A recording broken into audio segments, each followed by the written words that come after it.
Mi hermano usó los ahorros de mi vida para un viaje de lujo a Europa. Cuando volvió, mi mamá me dijo, él nunca te tocaría un peso. No sabía que yo ya tenía la denuncia lista para arruinarle la vida. Si aún no estás suscrito al canal, haz clic en el botón de suscripción y activa la campanita para no perderte ninguna de nuestras historias. Tu apoyo significa todo para nosotros. Si esta historia te parece interesante, déjale un like. También me encantaría saber de qué ciudad eres, déjanos el nombre de tu ciudad en los comentarios. Ahora, empecemos con la historia. El zumbido fue lo primero que me sacó del sueño. No fue un sonido alarmante, sino uno persistente, como un mosquito terco zumbando junto a mi oído en la oscuridad total de la habitación. Por un momento, lo ignoré, hundiéndome de nuevo en el calor de las sábanas, con el brazo de mi esposa, Renata, descansando sobre mi pecho. Pero el zumbido no cesó. Era mi celular, vibrando sobre la mesita de noche con una insistencia casi maníaca. Con un gruñido, me estiré, palpando en la oscuridad hasta que mis dedos encontraron el frío cristal del teléfono. La pantalla se iluminó, bañando mi cara con una luz azul y fantasmal. Eran las 3:17 de la mañana. Y en la pantalla, una cascada de notificaciones de mi aplicación bancaria, una tras otra, como una lluvia torrencial. Mi cerebro, todavía denso por el sueño, tardó un segundo en procesar lo que veía. No eran los avisos habituales de un pago de servicio o un depósito. Eran cargos. Decenas de ellos. Cargo aprobado, Aerolínea Iberia, 115.800 pesos mexicanos. Cargo aprobado, Boutique Chanel, París, 87.500 pesos mexicanos. Cargo aprobado, Hotel Ushuaia, Ibiza. 75.200 pesos mexicanos. Parpadeé, pensando que estaba soñando. ¿París? ¿Ibiza? Yo estaba en mi cama, en Guadalajara. Esto tenía que ser un error. Un fraude. Alguien había clonado mi tarjeta. El pánico empezó a burbujear en mi estómago, caliente y agrio. Seguí deslizando el dedo por la pantalla, cada notificación un golpe directo en el pecho. Compras en tiendas de lujo, reservaciones en clubes nocturnos, transferencias extrañas. La lista parecía interminable. Me senté de golpe en la cama, el corazón martillándome las costillas con tanta fuerza que temí que despertara a Renata. El total de los cargos superaba los 500,000 pesos. $500,000 de pesos. No, no, no, susurré en la oscuridad. Mi cartera. La dejaba siempre en el cajón de mi escritorio. Me levanté de la cama, tropezando con mis propios pies, y abrí el cajón con manos temblorosas. Ahí estaba. La abrí. El espacio para mi tarjeta de crédito principal, la que usaba para emergencias y para mi negocio, estaba vacío. Un hueco rectangular que gritaba en silencio. Y entonces, un frío helado, mucho más profundo que el pánico a un fraude, me recorrió la espalda hasta la nuca. Porque yo no vivía con extraños. El único que estaba en casa, además de mi esposa y mi hija de 5 años, era mi hermano. Julián. Me llamo Fabián. Tengo 35 años y soy ingeniero de software. No soy un hombre de lujos, ni de grandes ambiciones. Mi universo entero se reduce a 2 personas, mi esposa, Renata, y nuestra hija, Elisa. Durante 5 años, cada peso extra, cada bono, cada hora extra que trabajé, fue a parar a una sola cuenta de ahorros. Una cuenta con un nombre simple, la casa de Elisa. No era una mansión lo que buscábamos. Solo una casita con un pequeño jardín en las afueras de la ciudad, un lugar donde Elisa pudiera correr sobre el pasto mojado, donde pudiéramos poner un columpio y verla crecer segura. Un lugar que fuera nuestro. Los 500,000 pesos eran el enganche. Eran 5 años de sacrificios, de cenas en casa en lugar de en restaurantes, de vacaciones modestas, de posponer nuestros propios deseos por ese sueño compartido. Eran, literalmente, los cimientos de nuestro futuro. Y ahora, esos cimientos se habían evaporado en una noche, convertidos en champaña y suites de lujo en otro continente. Mi hermano, Julián, tiene 26 años. Es 9 años menor que yo, y en esos 9 años de diferencia cabe un universo entero de privilegios. Julián es el príncipe de mi madre, el niño de oro. Es carismático, guapo, de esos que pueden venderle hielo a un esquimal. Pero también es irremediablemente flojo, un hombre niño que flota por la vida esperando que las cosas simplemente le sucedan. Había empezado 3 carreras universitarias distintas y no había terminado ninguna. Su historial laboral era una colección de trabajos de medio tiempo que abandonaba en cuanto se aburría o tenía un roce con su jefe. Hacía 2 meses, había llegado a nuestra puerta con una maleta y una historia dramática sobre cómo su compañero de piso era un loco y necesitaba un lugar donde quedarse solo un par de semanas. Renata, con su sexto sentido infalible, me había mirado con escepticismo. Fabián, ya sabes cómo termina esto, me advirtió en voz baja. Pero yo, como siempre, caí. La culpa, esa vieja amiga que mi madre me había enseñado a cultivar, me susurró al oído, es tu hermano. ¿Cómo vas a dejarlo en la calle? Así que las 2 semanas se convirtieron en 2 meses. 2 meses en los que Julián trataba nuestro apartamento como un hotel con todo incluido. Se acababa la leche y no la reponía, usaba mi coche sin preguntar y pasaba sus días pegado a la consola de videojuegos o saliendo con sus amigos. Cuando le preguntaba por sus planes, por buscar trabajo, siempre tenía la misma respuesta evasiva, una sonrisa encantadora y un tranquilo, hermanito, todo está bajo control. Renata lo soportaba en silencio, por mí. Pero yo veía la tensión en su mandíbula cada vez que Julián dejaba un desastre en la cocina o le pedía dinero prestado para el Uber porque que hueva el transporte público. Yo era el puente roto entre la mujer que amaba y el hermano que se suponía que debía proteger. Un puente que, esa noche, finalmente se había derrumbado. Mientras estaba de pie en la oscuridad de mi estudio, con la cartera vacía en la mano, un desfile de recuerdos amargos pasó por mi mente. Eran todas las banderas rojas que había decidido ignorar, todas las señales de advertencia que había justificado en nombre de la familia. Recordé cuando Julián tenía 19 años. Chocó el coche de mi padre, un Sentra que mi papá cuidaba como si fuera un tesoro. La causa, iba mensajeando. El resultado, el frente del coche destrozado y una multa considerable. Yo esperaba una reprimenda monumental, consecuencias reales. En lugar de eso, mi madre, Leticia, lo abrazó entre lágrimas, diciendo que lo importante es que él estaba bien. Una semana después, le compraron un coche nuevo, uno mejor, para ayudarle a superar el trauma y evitarle malos recuerdos. A mí, a esa misma edad, mi padre me dio un sermón de 1 hora y me quitó el coche por una semana por una simple multa de estacionamiento. Tienes que aprender a ser responsable, Fabián, me había dicho. La palabra responsable siempre fue mi corona de espinas. Luego recordé la universidad. Yo trabajaba de medio tiempo en un centro de copiado para pagar mis libros y mis gastos. Un mes, calculé mal y mi cuenta se sobregiró por 500 pesos. Mi madre me llamó, su voz cargada de una decepción glacial, para decirme lo irresponsable que era, cómo manchaba el nombre de la familia. Mientras tanto, Julián, que había abandonado la carrera después de un semestre, se gastó los ahorros que mis padres le dieron para la colegiatura en un viaje a Cancún con sus amigos. Cuando regresó, bronceado y sonriente, mi madre le dijo a toda la familia que Julián sabe cómo vivir la vida, no como otros que solo se la pasan encerrados. La última señal, la más reciente, había sido apenas unas semanas antes. Empezaron a llegar paquetes a la casa a nombre de Julián. Cajas de marcas de lujo que yo sabía perfectamente que no podía permitirse. Un día, llegó una chamarra de piel que fácilmente costaba más que mi sueldo de una quincena.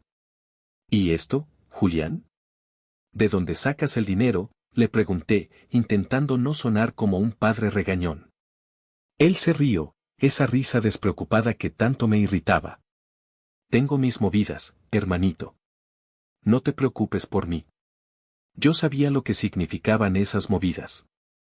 Significaban otra tarjeta de crédito hasta el tope, otra deuda que, tarde o temprano, alguien más tendría que resolver. Y ese alguien, históricamente, siempre era yo. Pero esta vez era diferente. Esta vez no se había endeudado él. Había quemado mi futuro. Había prendido fuego al sueño de mi hija. Y mientras pensaba en eso, una nueva emoción, más fría y dura que el pánico, comenzó a asentarse en mi pecho, la rabia. Una rabia pura, cristalina. Recordé a mi propio padre. Un hombre bueno, sí, pero débil. Un hombre que siempre dejó que mi madre tomara las decisiones, que nunca se atrevió a contradecirla, incluso cuando era evidente que su favoritismo por Julián nos estaba dañando a todos. Crecí jurándome a mí mismo que yo no sería así. Que yo sería el pilar de mi propia familia, un protector. Y en ese momento, a las 3:30 de la madrugada, me di cuenta de que proteger a mi familia a veces significaba declararle la guerra a otra. La noche fue una tortura de insomnio. Di vueltas en la cama, la mente corriendo a 1000 por hora, mientras Renata dormía a mi lado, ajena a la catástrofe. No quise despertarla. ¿Qué le iba a decir? Mi amor, el dinero para la casa de nuestra hija se ha convertido en cócteles en una playa de España. La vergüenza me quemaba por dentro. Vergüenza por mi ingenuidad, por haber permitido que esto pasara. Al amanecer, con los ojos rojos y la cabeza a punto de estallar, me senté frente a mi computadora. Necesitaba una confirmación, una prueba irrefutable antes de hacer cualquier cosa. No tardé mucho en encontrarla. Abrí Instagram. El perfil de Julián, usualmente lleno de selfies en el gimnasio y fotos de fiestas, tenía una nueva historia, publicada hacía apenas 3 horas. La abrí. La imagen me golpeó como un puñetazo en el estómago. Era Julián, junto a su inseparable primo y cómplice, Marco. Estaban en lo que claramente era un lounge de primera clase de un aeropuerto, sonriendo de oreja a oreja, con 2 copas de champaña en alto. En la mesita frente a ellos, 2 pasaportes y 2 boletos de avión. El destino era visible, Ibiza. El texto que acompañaba la foto era la última palada de tierra sobre mi tumba, a conquistar Europa. La vida es una, ¿no? Almohadilla YOLO almohadilla living my best life. Sentí que el aire me faltaba. La desfachatez. La absoluta y total falta de conciencia. No era un robo desesperado, era una celebración arrogante, financiada con el sudor de mi frente y los sueños de mi familia. Tomé una captura de pantalla. Luego otra del perfil de Marco, que había subido una foto similar. Evidencia. Mi siguiente llamada fue al banco. La voz del agente de fraudes al otro lado de la línea era calmada, profesional, un ancla en mi tormenta de furia. Señor Fabián, buenos días. ¿Me confirma que usted no se encuentra actualmente en París, Francia? No, no estoy en París, dije, la voz ronca. Estoy en mi casa en Guadalajara. Cancele esa tarjeta inmediatamente. Entendido, señor. La tarjeta ha sido bloqueada. Veo una serie de cargos muy elevados en las últimas horas. ¿No reconoce ninguno? Ninguno, afirmé. De acuerdo. Iniciaremos una investigación de fraude. Necesitaré que me dé algunos detalles. Mientras le explicaba la situación, el agente me dio un detalle que añadió una nueva capa de amargura al asunto. Muchos de estos cargos se hicieron en euros, señor. La conversión a pesos con la tasa de cambio del día y las comisiones internacionales ha incrementado el monto total. Estamos hablando de aproximadamente 512,000 pesos hasta ahora. Más. Era incluso más de lo que había pensado. Cada euro gastado por mi hermano era una burla, un recordatorio de que mi dinero, el dinero mexicano que tanto me costaba ganar, se devaluaba en sus manos para convertirse en lujos efímeros. Colgué el teléfono. El primer paso estaba dado. Pero sabía que esto no era solo un asunto bancario. Esto era una guerra familiar que estaba a punto de estallar. Y por primera vez en mi vida, estaba dispuesto a lucharla hasta el final, sin importar quién cayera en el proceso. La semana que siguió fue un infierno silencioso. Renata notó mi tensión, mi mal humor. Finalmente, no pude más y se lo conté todo. La vi palidecer, sus ojos se llenaron de una mezcla de incredulidad y furia. Pero no me culpó. Al contrario, me abrazó con fuerza y me dijo, estamos juntos en esto, Fabián. Su apoyo fue el único pilar que me mantuvo en pie. Una semana después del robo, mi celular sonó. Era mi madre. Fabián, hijo. Te tengo una sorpresa. Tu hermanito ya regresó. Voy para tu casa a recogerlo. ¿Por qué no pides algo rico para comer y celebramos? La palabra celebramos resonó en mi cabeza como un insulto. ¿Celebrar qué? ¿El saqueo de mi cuenta bancaria? No, mamá. No hay nada que celebrar, respondí, mi voz más fría de lo que pretendía. Hubo un silencio al otro lado. Ay, Fabián. No empieces con tus amarguras. Nos vemos en un rato. Y colgó. Una hora después, el timbre sonó. Respiré hondo y abrí la puerta. Ahí estaban. Julián, bronceado, con gafas de sol de diseñador sobre la cabeza y una sonrisa de suficiencia. Detrás de él, mi madre, Leticia, mirándome con esa expresión de mártir que tan bien dominaba. Julián arrastraba 2 maletas enormes, cubiertas de etiquetas de aerolíneas y marcas de lujo. Antes de que yo pudiera articular una sola palabra, mi madre entró, me hizo a un lado y abrazó a Julián como si fuera un héroe de guerra regresando a casa. ¡Ay, mi niño, qué bueno que ya estás aquí! ¿Te divertiste mucho? Julián se encogió de hombros, aún sonriendo. Estuvo bien. Un poco cansado el viaje. No pude contenerme más. ¿Cansado? ¿Te cansaste de gastar mi dinero, Julián? La sonrisa de Julián se desvaneció, reemplazada por una expresión de ofensa. Mi madre se giró hacia mí, sus ojos echando chispas. Fabián, ya basta, siseó. ¿Qué cara es esa para recibir a tu hermano? Ni se te ocurra empezar con tus dramas. Ya me imagino las locuras que tienes en la cabeza. Locuras, mamá, repliqué, mi voz subiendo de volumen. Se robó $500,000 de mi cuenta.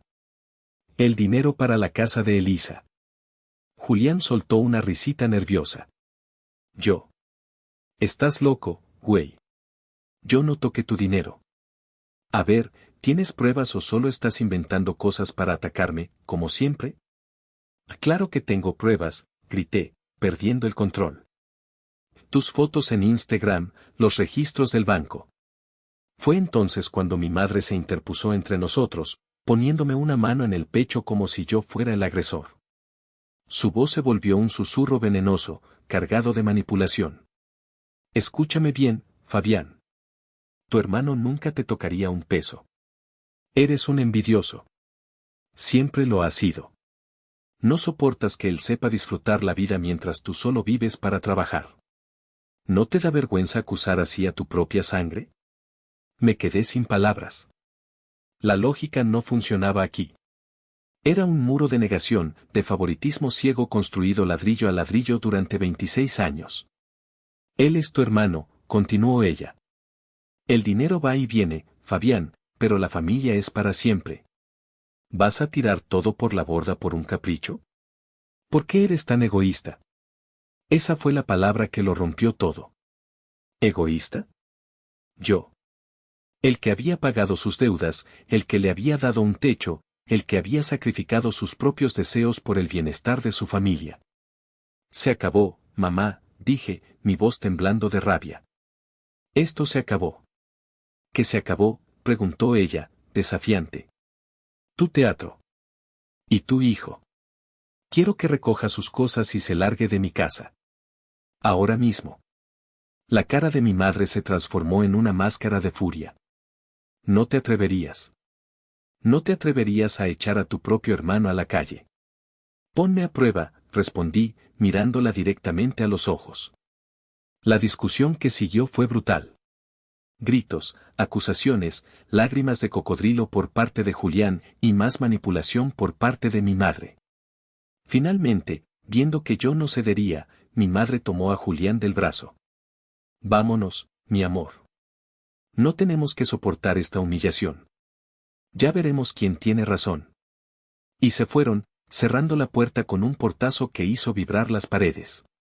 Me quedé en medio de la sala, temblando, el eco de sus palabras rebotando en mi cabeza. ¿Estoy destruyendo a mi familia? La duda, como un veneno, comenzó a filtrarse en mis venas. La culpa, esa vieja conocida, me susurraba que quizás había ido demasiado lejos, que quizás había una forma menos drástica de resolverlo. Esa noche, no pude dormir. Me senté en el sofá de la sala, en la oscuridad, repasando la escena una y otra vez. El rostro furioso de mi madre, la mirada de víctima de Julián. ¿Y si tenían razón? ¿Y si yo era el monstruo, el hermano envidioso, el hijo desagradecido? Renata se despertó y me encontró ahí, con la cabeza entre las manos. Se sentó a mi lado, en silencio, y simplemente me rodeó con sus brazos. No preguntó nada. Solo esperó. Finalmente, hablé, mi voz apenas un susurro. ¿Y si mi mamá tiene razón, Renata? ¿Si estoy destruyendo a mi propia familia por dinero? Renata se apartó un poco para mirarme a los ojos. Su mirada no era de lástima, sino de una firmeza que me ancló. Escúchame, Fabián, dijo, su voz suave pero inquebrantable. Esto no es por el dinero. Y lo sabes. Podrían haber sido 1000 pesos o 1 millón. Se trata del respeto. Se trata de la traición. Se trata de que tu hermano y tu madre creen que tienen derecho a pasar por encima de ti, de mí, de nuestra hija, sin consecuencias. Tomó mis manos entre las suyas. Mira a tu alrededor, mi amor.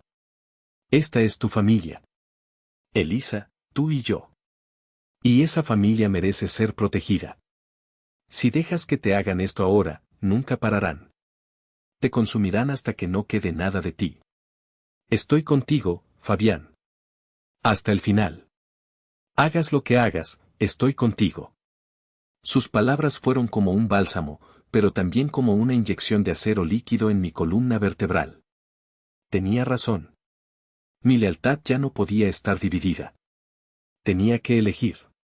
Y ya había elegido. Mi familia, la que yo había construido con amor y esfuerzo, era mi única prioridad. La duda se disipó, reemplazada por una resolución fría y clara.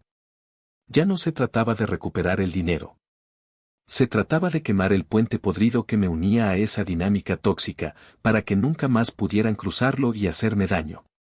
Pasaron 3 días de un silencio tenso, cargado de amenazas no dichas. Mi madre me enviaba mensajes pasivo-agresivos: espero que estés contento con lo que has provocado, Julián está destrozado por tu culpa. Los leía y los borraba sin responder. Sabía que cualquier respuesta solo alimentaría el fuego. Durante esos 3 días, no estuve inactivo. Pasé horas al teléfono con el banco, con la aerolínea, con los hoteles.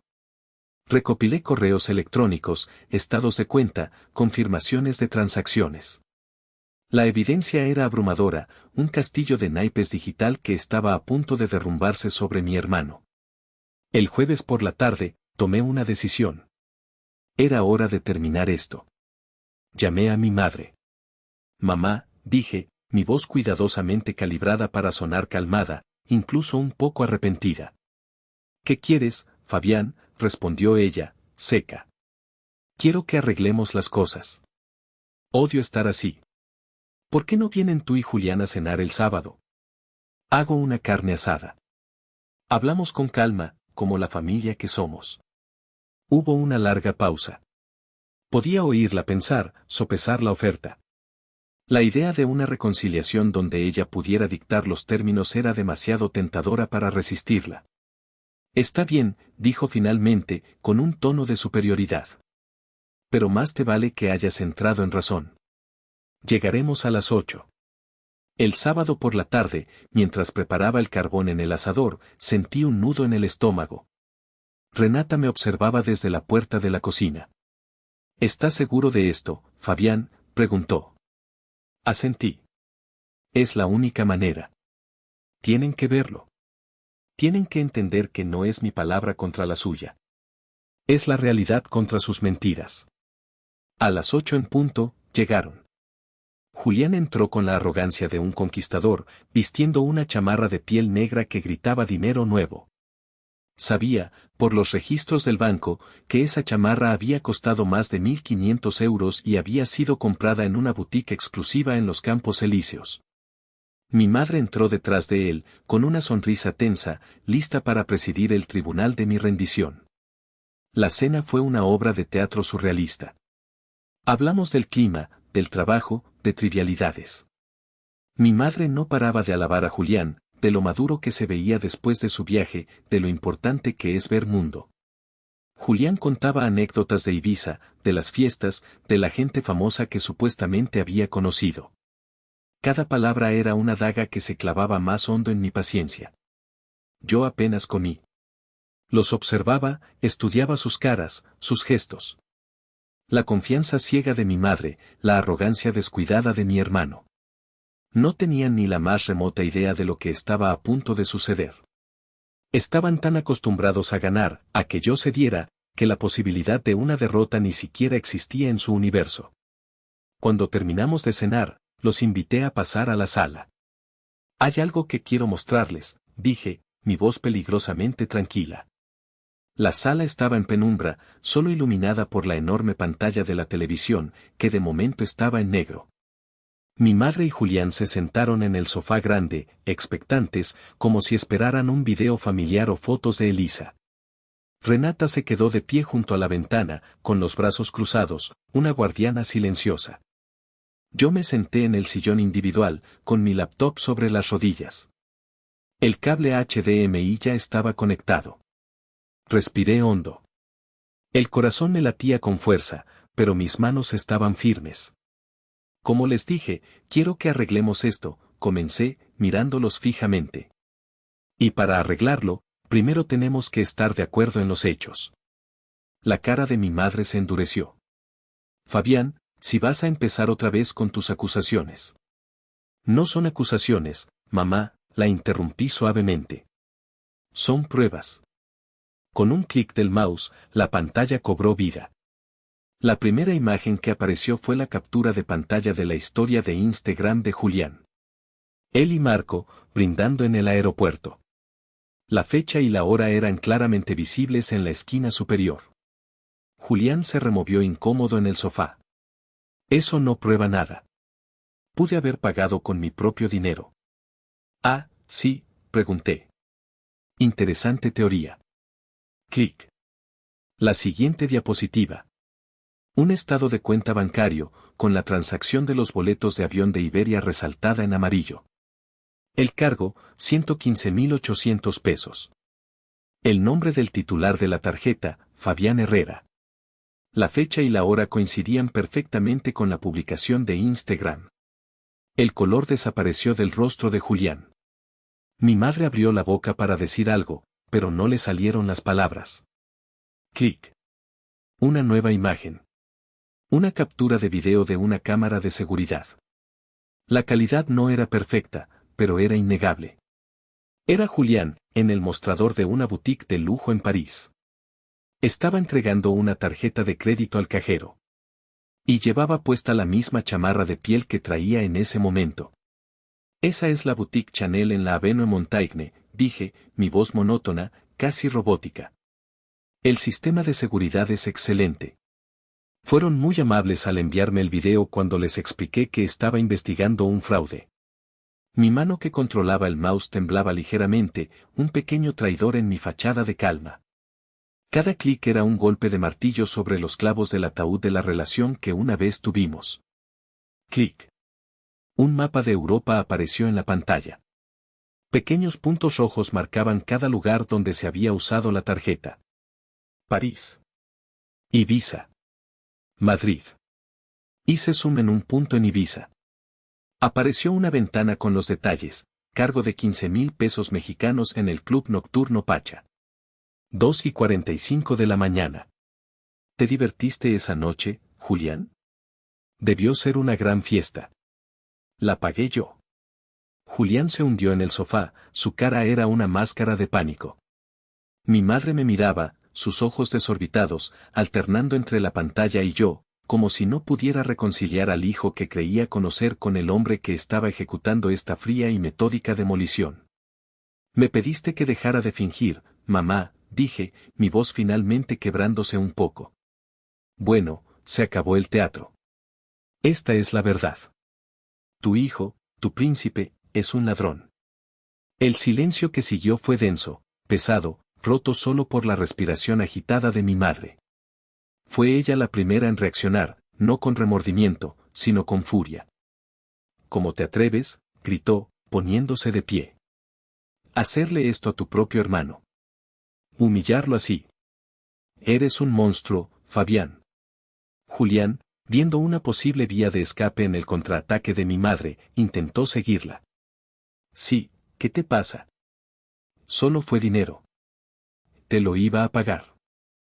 Cállense, grité, mi voz resonando en la sala con una autoridad que ni yo mismo sabía que poseía.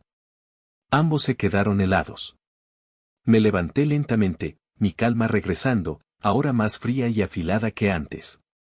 ¿Creen que esto es por humillación? ¿Creen que es solo por dinero?, dije, caminando lentamente hacia ellos. Son más ingenuos de lo que pensaba. Esto es mucho peor que eso. Me detuve frente a ellos. Esa no era mi tarjeta de crédito personal, la que uso para el supermercado o la gasolina. Era la tarjeta de crédito de mi empresa. Vi la confusión en sus rostros, y luego, el lento amanecer del horror en los ojos de mi madre.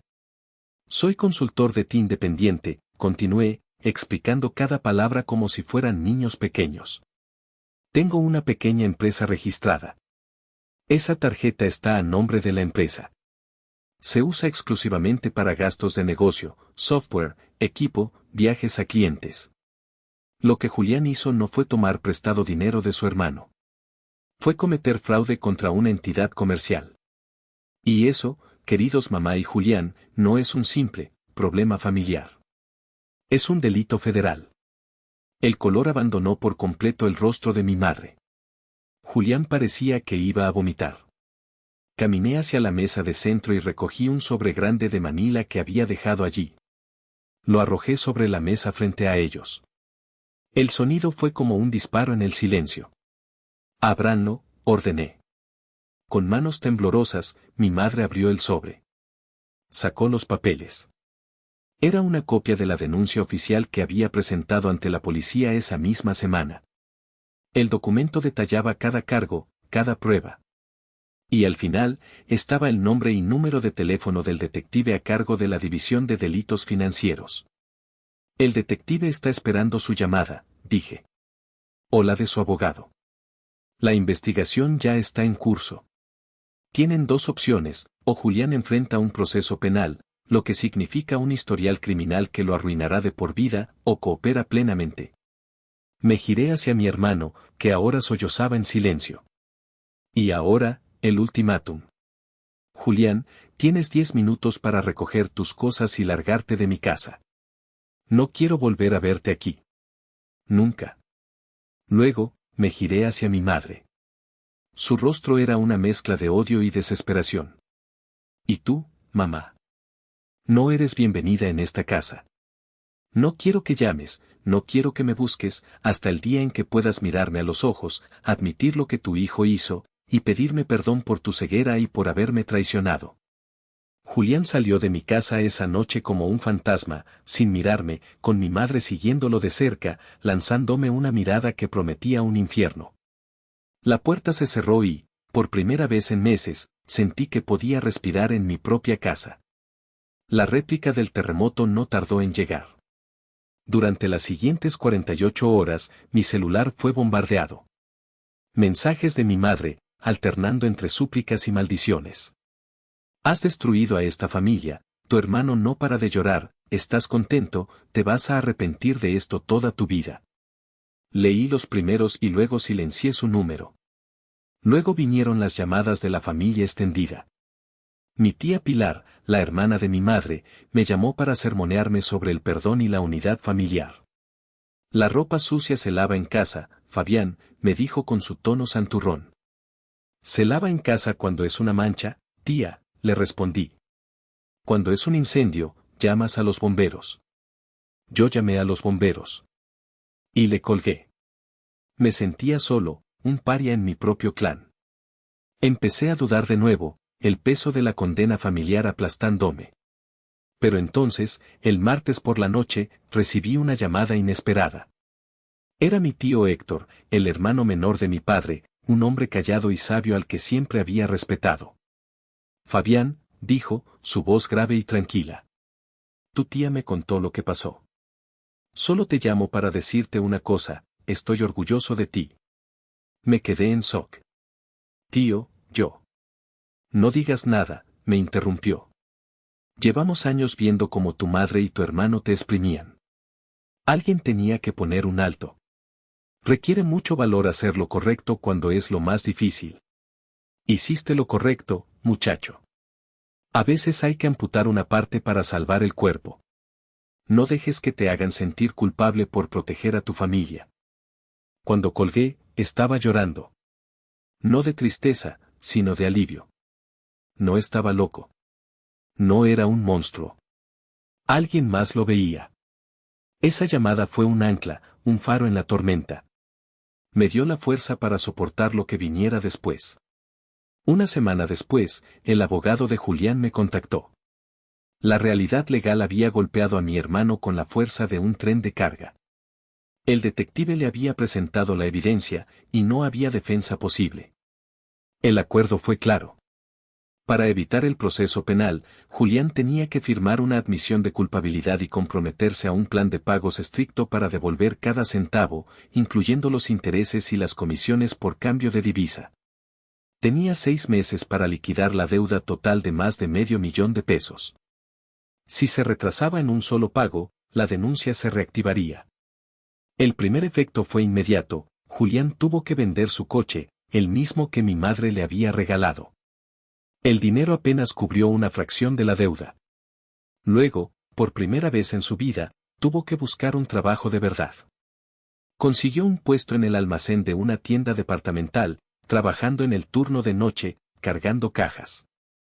El príncipe había sido destronado y exiliado a las tierras del trabajo duro. Mi madre estaba desesperada. Intentó pedir dinero prestado a la familia para salvar a su niño, pero se encontró con una pared. La noticia se había extendido, y la llamada de mi tío Héctor había envalentonado a otros.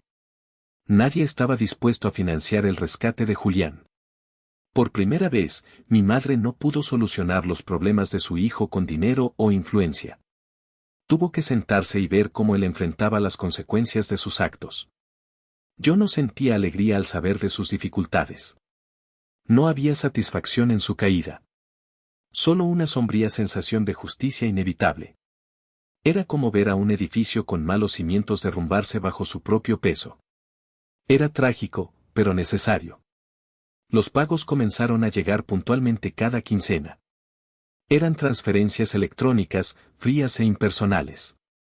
Cada depósito era un recordatorio de la brecha que ahora nos separaba, un abismo que yo mismo había creado, pero que era necesario para mi supervivencia. Pasaron los 6 meses. Un viernes por la tarde, recibí una notificación en mi celular. Era la última transferencia de Julián. La deuda estaba saldada. Miré el número en la pantalla, el total exacto que me había sido robado. No sentí nada. Ni victoria, ni alivio. Solo un silencio pesado en mi interior.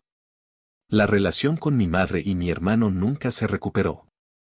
Está rota, quizás para siempre. Mi madre no me ha vuelto a dirigir la palabra, y dudo que alguna vez lo haga. Aceptar la verdad significaría aceptar su propio fracaso como madre, y ese es un peso que no está dispuesta a cargar. Hace 2 meses, Renata y yo firmamos las escrituras de nuestra casa. No es grande, pero tiene un pequeño jardín, justo como lo habíamos soñado. Ayer, instalé un columpio. Ahora mismo, mientras escribo esto, estoy sentado en el porche, viendo a Elisa reír a carcajadas mientras su madre la empuja en ese columpio. El sol de la tarde se filtra entre las hojas de un jacarandá, pintando el pasto con manchas de luz dorada. Es una escena de una paz casi perfecta. Y en momentos como este, entiendo el verdadero costo de lo que hice. Para tener esta paz, tuve que destruir una parte de mí, la parte que creía en la obligación incondicional de la sangre. Recuperé el dinero, sí. Pero perdí al hermano que, en algún rincón de mi memoria infantil, una vez quise. Perdí a la madre que, a pesar de todo, anhelaba que me viera y me quisiera por quien era, no por lo que podía dar. Pero no me arrepiento. Porque al trazar esa línea, al decir hasta aquí, no destruye a mi familia. Salvé a mi verdadera familia. A la que está aquí, riendo en el jardín. He aprendido que la palabra familia no es un cheque en blanco para el abuso, ni una licencia para la falta de respeto. He aprendido que el amor verdadero no se mide por cuánto aguantas, sino por lo que te atreves a proteger. Y a veces, el acto de amor más valiente y más doloroso de todos es mirar a los que se supone que debes amar incondicionalmente y decirles, con todo el dolor de tu corazón, adiós.